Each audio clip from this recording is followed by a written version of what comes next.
Comics Thoughts. I'm your host, ARHayes. God, that kind of felt cool to say. The host. Welcome back. Tonight, it's a tough conversation to have because I don't want to come across as a person that points the finger and says every law enforcement officer or agency is corrupt or doing things that are illegally done and should not be done. I have law enforcement in my family. I have prosecuting attorneys in my family. I do have a judge in my family.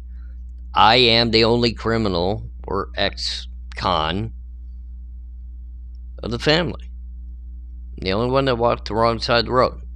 Cost me a lot in my life, but those were decisions I made, and I'm glad I'm actually here now, sitting before you, able to discuss things and put some of my thoughts that I always have swirling in here out so that people can discuss them with me, and we can think and talk and discuss things to get a better perspective. And I've been going through my mind, and tonight what I want to do, I want to utilize the Idaho 4 tragedy, the Delphi case, and personal experience to try to bring to light that law enforcement at times is not as perfect as we make them out to be. Sometimes it's mistakes. Other times it's intentional.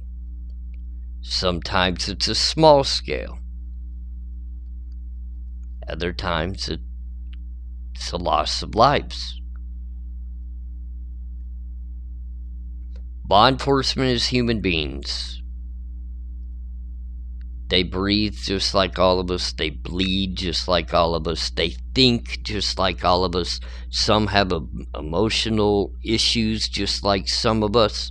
Mental issues just like some of us. We're all human, including law enforcement. So anybody that's working on a law enforcement agency is human. They're not all perfect. Meaning there's a chance they could commit crimes. We've seen it. We're seeing a much larger amount of law enforcement finding their way to the wrong side of the road and being locked up behind the bars. This isn't like the old school days, ladies and gentlemen, and this has been going on and on and on forever.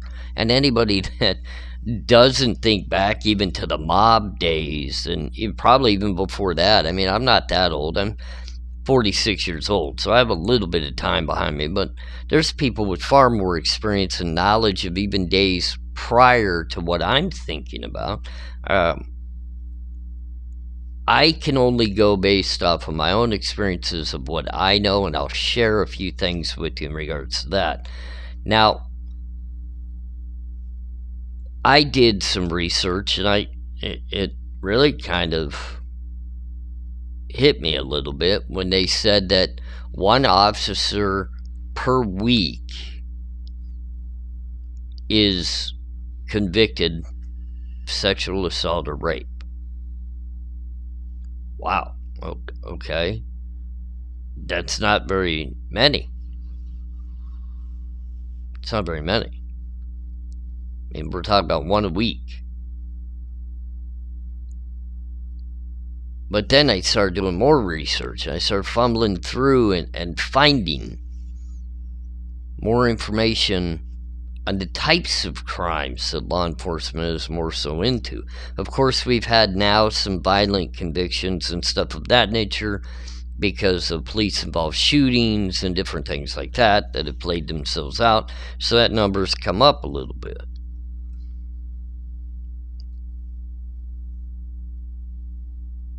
law enforcement at an alarming rate is into the corruption side of things. That's why they have internal affairs. That's why they have people investigating the police, because it's necessary to hold them accountable and keep them walking that fine line of correctness in their investigations and the way they handle cases. So, let's start with the Idaho 4, and then we'll talk Idaho 4, Delphi case, and then I'll seal this up for the night, and everybody will hopefully get, a good start to the day, and we'll get moving forward. I'll get some sleep. It's getting late over here. It's almost 3 o'clock in the morning. So, in the Idaho 4, in my opinion, I'm learning to have to say that, I have some questions in regards to law enforcement. Why does it seem very odd to me that body cam footage was released of the Banfield area with the underage drinking males being kind of harassed by 2 officers in plain clothing driving an unmarked police car? You're in a college town on a busy college party night, Saturday night. Why are you not in police uniform? Why are you not driving a police cruiser? Just really weird. It's right in front of the crime scene where 4 young college students tragically lost their lives. Like, we could literally watch their lights turn off in the house. Something odd about that to me. It just doesn't sit right. I know I beat it up a couple times, but it doesn't sit right. Well, we've also seen the body cam footage of the way they treated people at this house during noise complaints. Very rude to some people in the way that they discuss things with them. Not professional law enforcement demeanor, in my opinion. And I've had some decent experiences with them. I guess I'm one of those fortunate criminals that never decided to try to outrun them. So I never got body slammed to the ground. I never got kneed in the chest. I never had all that happen to me. I've had some great officers that handled my arrests very well. But I also conducted myself on a better up and up side of things too. But when I look at the body cam footage, when Xana or some of the people were at the front door and they're cussing at these college kids, and that's not professional. These are leaders of our community. These are people that are supposedly protecting our loved ones and our community, and that's the way they talk to people, young college kids, females.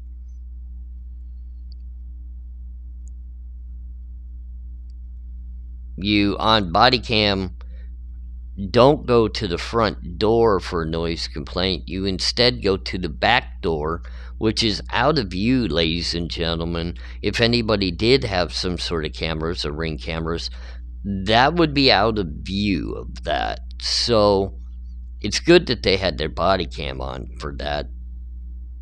I think that's important, considering it seems like the Idaho Police Department doesn't believe at certain times in having said body cam on or audio tape during interrogations. I mean, little hiccup there, but you're photographing a female's ID, making comments on how there's no stairwell to the back slider upstairs, master bedrooms upstairs, balcony, no stairs to get up there, and you make a comment about that. But the photograph of the ID really bothers me. Like I said, I've been harassed by police my entire life, and I've never had my ID photographed. And I'll tell you this right now, if I had a daughter, or if an officer photographed my wife's ID, I'd be pretty hell-bent on figuring out why. It's just me. The statistics of law enforcement committing crimes is now alarming.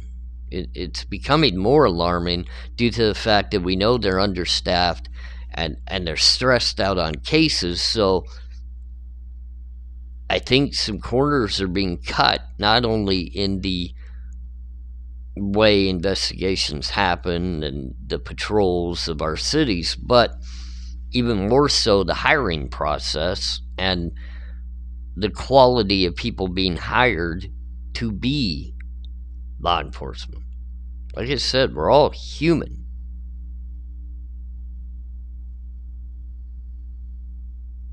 They think like we do. They talk like we do. They breathe like we do. They bleed like we do. We're all human. So, numerous cases over the years of law enforcement in very bad crimes. But that's not even getting to the point of how many people have been known to have been falsely arrested, or evidence being planted, or a horrifically bad interrogation, a conviction being found on a confession that was coerced or forced. So is it really off limits that young law enforcement in a small rural area with not much supervision or issue with somebody always watching over their back, and maybe even others are willing to cover for them? Did something malicious happen in Moscow, Idaho?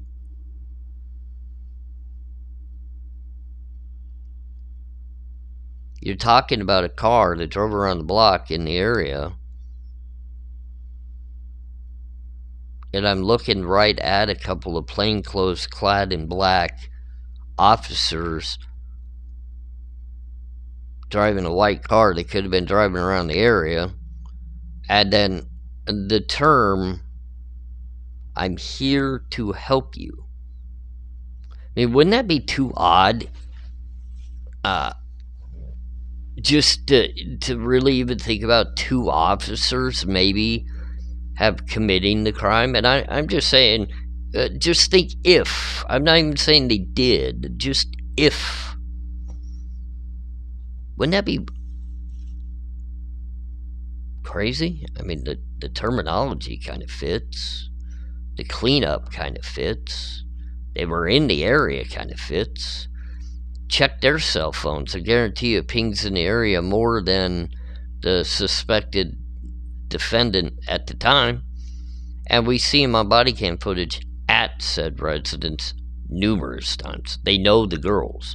They got Maddie's phone number because they talked to her on the phone. They have Kaylee's ID information. They talked to Xana right outside of the home. Emma Bailey has been talked to by police officers right outside of the home. I would say it's pretty well known. And I'm not accusing anybody, but they have not been known in that area to be very honest. Hate to say that. They got a few that are in a little bit of trouble for dishonesty. Just a thought, ladies and gentlemen. Just a thought. They would be somebody I think I would look at. It's coming from my side of things. Delphi case. Another piece of evidence. It's odd because in the Idaho 4, you're talking about the sheath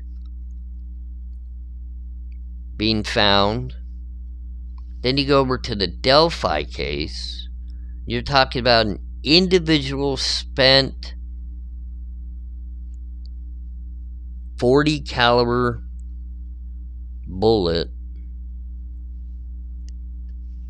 that would match a police firearm, law enforcement firearm. Perfectly match it. But somehow, miraculously, that bullet lines perfectly up with a man named Richard Allen, who in a little bit, I mean, guys, I'm still just really breaking into the Delphi case, but it's already really, I mean, outside of all the the really weird stuff that's happening now, like, well, the lawyers got replaced, and now the lawyer representing Richard Allen is actually friends with the judge on Facebook, and if that's not conflict of interest, I don't know what the hell is. But let's get back to a single spent bullet found in between the two young, beautiful ladies, yet they weren't shot. They were stabbed, but they miraculously found a bullet. And that's going to be a big piece of evidence in this case. Big piece of evidence in the case. Just like the crazy thing in the Idaho 4, the sheath is a big piece of evidence in the case.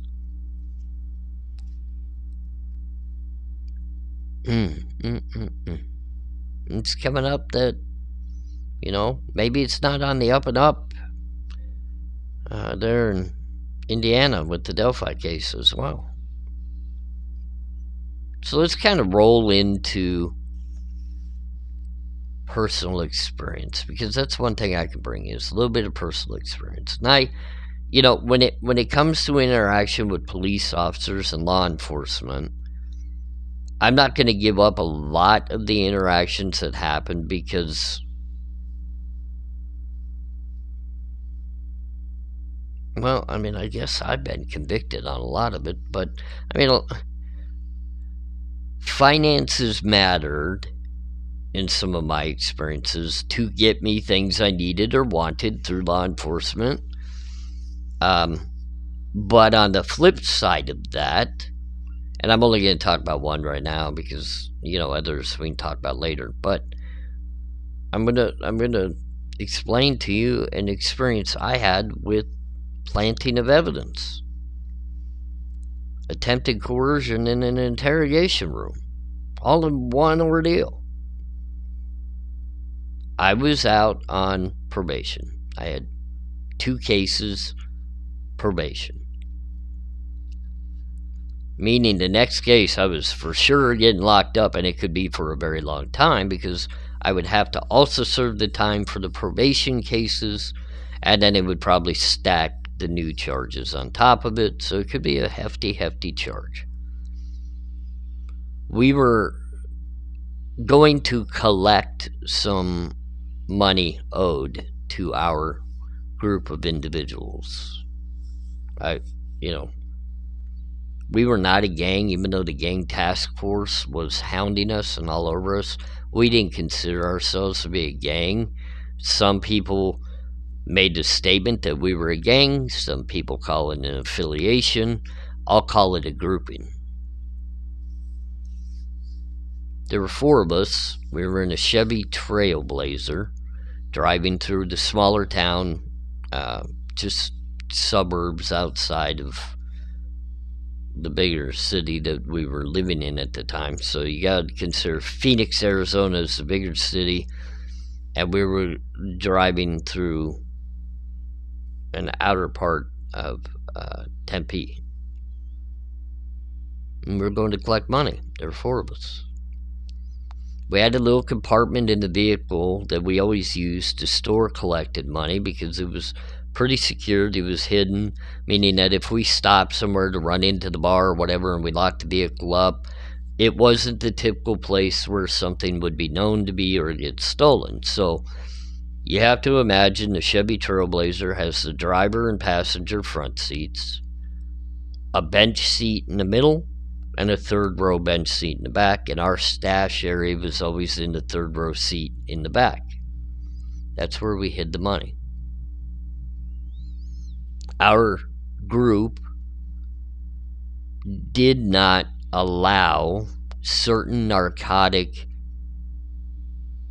Well, our group never allowed the usage, but we also did not allow certain narcotic sales. Narcotics was big money.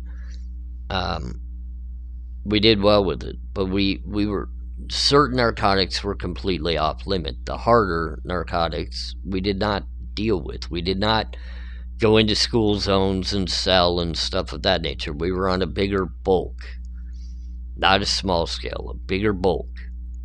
We went for actual money, not small pieces. So we had to go collect a substantial amount of money, and we, on the way to collection, were pulled over by the gang task force. So it was a raid, and we got hit pretty hard. None of us had anything on us. None of us had weapons. None of us had any narcotics. None of us had anything on us. We were heading to get it to utilize to go get, to ensure we could collect the money, but we had not. We don't just drive around with the stuff in our car. That's too much of a risk. So we kind of felt like we were okay when we got pulled over, but then they separated us all out, which is normal. I was used to getting cuffed up, sat on a curb, waiting for somebody to come talk to me. I mean, it was normal for me. So this wasn't going to be a new endeavor in that sense for me. I got cuffed up. I got sat over on the side of the road, and I didn't really see any issue until the two officers walked up, grabbed me by the cuffs, lifted me up, slammed me down on the hood of the vehicle, and threw a baggie of a substance that would never even intertwine with. I knew it wasn't mine. They didn't get it off of me, and I knew that was not in the vehicle. I knew it. I know for a fact it was not in the vehicle. And they're yelling and screaming at me about they found this, and what else were they going to find in the car? And I didn't have much to say. Nothing I really could say other than, well, that wasn't in our car. I know that wasn't in our car. And because I was kind of the main person in the vehicle, I did the speaking for the group. Nobody else was allowed to speak. It was me. Well, while I'm sitting there and they're trying to get me to talk about this narcotic baggie that they found, they throw a handgun down on the front of the vehicle as well and start going off about how this is the exact type of firearm that a shooting just transpired about 15 miles up the street with an hour prior, and robbery, and so much mumbo jumbo crap that wasn't at all true. But here it is. It's getting pinned, and I gotta get to jail, get booked in. I need to get a lawyer in front of me. I'm not going to talk in the interrogation room. We're not going to talk about this, so I'm going to have to immediately start preparing to battle said charges. And you're not getting any statements. You're not getting any confessions, so let's get on with it. Charge me and get me booked. And then let's get moving in this process so I can get some counsel and get my lawyers over here to talk to me. They never even took me in the interrogation room because they knew they weren't going to get a word out of me. So, got booked into jail, and we were going through the process, and it's quite clear the prosecutor didn't have anything other than these items, other than the fact that it was stated they found narcotics and a firearm that they were deeming was used in a shooting up the road. Right before trial, they dismissed charges. an internal investigation came about, and a couple of officers that arrested me and one of the other individuals within the group, there was an investigation launched on them.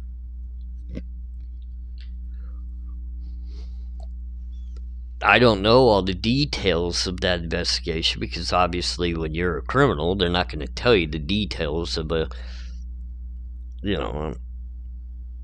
investigation into the law enforcement officers who were conducting the task force to hem up said organizations and gangs that we were possibly involved in. What screwed me in that whole situation, even though they dropped the charges in the narcotic and the gun charge against me, it violated my probation because I had police contact, and they deemed I was out past the curfew and hanging out with someone I wasn't allowed to be, so it actually violated my probation, which meant guaranteed prison time. So I know for a fact, because I'm the one that cleaned that Trailblazer completely out. Nothing was in that vehicle when we left to go get what we were doing. Now, I'm not going to say 10 more minutes into our drive we wouldn't have had things in that vehicle, but at the time, we did not. But nobody wanted to listen to me when I said that. Everybody wanted to say, well, you're a criminal, you're lying, blah, blah, blah, you're trying to pin it on the law investigators.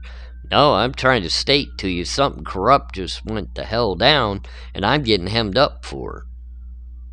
I'm the type of guy, if you catch me, if you got me red-handed, you got me. I mean, it is what it is. If you got substantial evidence, I know that I'll be found guilty at trial. I'll go ahead and begin working on a plea bargain, and if I don't think you have me nailed at trial, I'm going to try to beat the charges. So I knew I was good because they couldn't have it on camera. That didn't come out of my car. No way.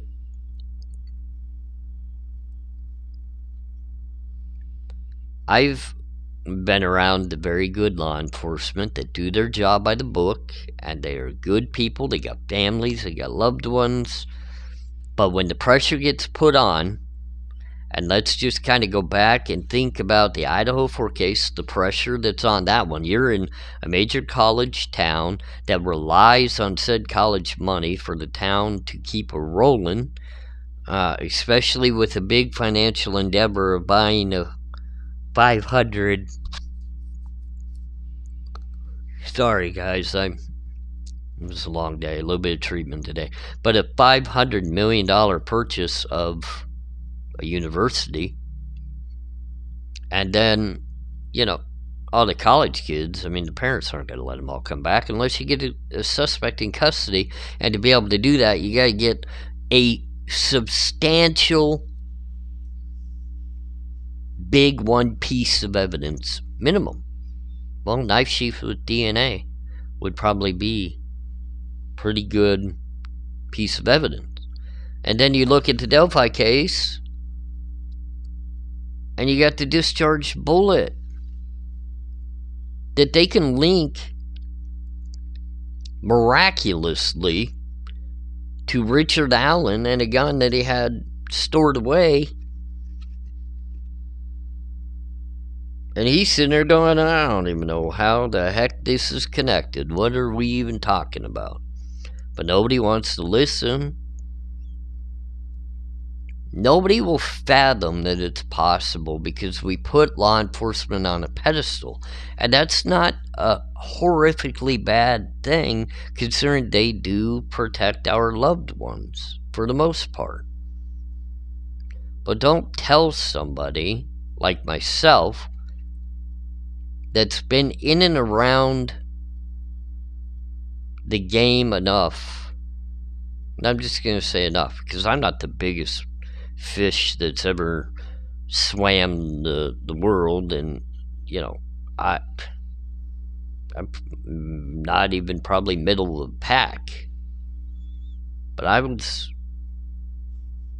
involved in some stuff. I have some experience. I did a lot of prison time, and I didn't do prison time because I was a good-natured little church boy that listened to my mom and dad's dictations of what to do every single day. I went out with my own mind and I committed crimes. So I've seen it. Now, what's really hard is to take my experiences and bring that knowledge and that experience to a lot of you that have not experienced it. I mean, how do you prove that? I can't take it to a court of law with you right there and say, okay, I'm going to prove this is true and valid. But it happens. Think of how many cases you've seen over the years of little drug baggies being thrown into people's cars, and all of a sudden they find them. It's not just something that happens in the movies, ladies and gentlemen. And we have numerous high-profile law enforcement that have been convicted of crimes against women. I guess that's a good way to put it. Crimes against women. We do have officers that have taken lives, and I'm not even talking about just like police shootings. They take lives. The Golden State Killer was a police officer. It happens. It happens. If you Google police convicted of murder or police charged with murder, you're going to get a laundry list of it. It happens. They're human. Like I've said, they're human. We wouldn't have internal affairs that investigate police. We wouldn't have watchers and investigators of the police department if everything was dead solid perfect and didn't need to be monitored. So, ladies and gentlemen, I'm not saying that it's confirmed or it's something that officially did happen, but could it have happened? Could there be some foul play in the Idaho 4 case? We are talking about a police force that's already got Stickergate, which I know is not on the same level, but we also have other situations being investigated as well within that department, and that proves dishonesty. Levels of crime start generating from a single spinning nature of dishonesty. So we'll see. Or maybe we're not going to see. Maybe it's going to be so corrupt we'll never know. Right now, I'm not convinced of anything anybody wants to say happened, outside the fact that something really, really crazy happened, not only in the Idaho 4 case, but in the Delphi case right now, too. This one's getting wild. I'm going to really put some effort over into that for the next couple of days, because that one's wild. Everything I look at within that case is just a spinning cluster effort that it's like, wow, what's going on here? And there's so much more just going on everywhere that it's like, you got to kind of look at it. You got to kind of look. You got to dive in and could it. But I wish I could just bring it to your table and say, hey, look, you don't have to believe me. Research this, research that, but let me share some experience with you, and you're going to learn a few dollars here, a few dollars there can get a little bit of corruptness in every department. It happens a lot. And then you have humans that are in law enforcement as well that have the capability of being like anybody else. I mean, look, if the suspect that they have in custody now is the one, what was he trying to be? And you're telling me law enforcement, no chance it could ever be involved. What was this kid trying to be?